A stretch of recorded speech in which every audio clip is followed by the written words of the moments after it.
Lepas tu masuk ke dalam masuk je asasi masa tu, dalam kepala saya dah tak fikir fiqh, nak sambung fiqh, usul fiqh, syariah semua tu. Saya dah fikir nak sambung sama ada Quran Sunnah ataupun Usuluddin lah. So bila orang tanya nak sambung apa, Quran Sunnah ataupun Usuluddin. So ada orang terkejut lah, sebab selalunya orang nak sambung pendidikan Islam, pengajian Islam ni selalu dalam fiqh, usul fiqh. Tapi saya jawab, saya nak sambung Quran Sunnah ataupun Usuluddin lah. Tu tak habis 1 tahun di asasi, masa untuk isi department mana nak sambung kan.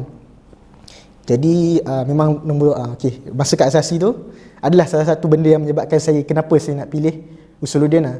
Salah satu sebab lah masa tu saya bertemu dengan seorang lecturer ni lah, walaupun masa tu online, tapi lecturer ni dia menyebabkan saya lebih minat Usuluddin dan falsafah dan perbandingan Islam tu.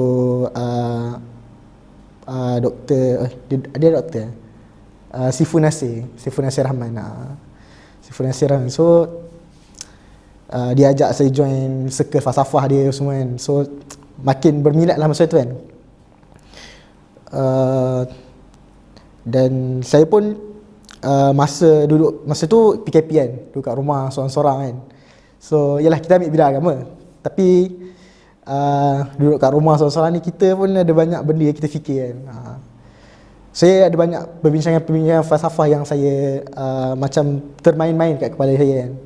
Macam persoalan-persoalan tentang agama dan sebagainya kan. Dan saya nampak salah satu cara saya, tapi persoalan dan masalah tu dapat diselesaikan lah.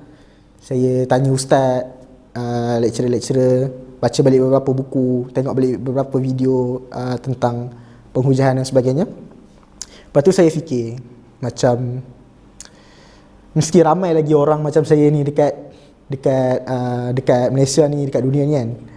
Jadi saya rasa macam saya nak mendalami ilmu ni supaya saya boleh membantu orang yang macam ada persoalan macam ni lah, persoalan tentang agama, persoalan yang keraguan-keraguan tentang Islam kan. Jadi masa itulah saya buat keputusan, saya tak fikir banyak, saya ambil Usuluddin lah. Usuluddin, perbandingan agama dan falsafah. Sampailah sekarang dah 4 tahun dan hati saya masih berminat dengan bidang ni lah.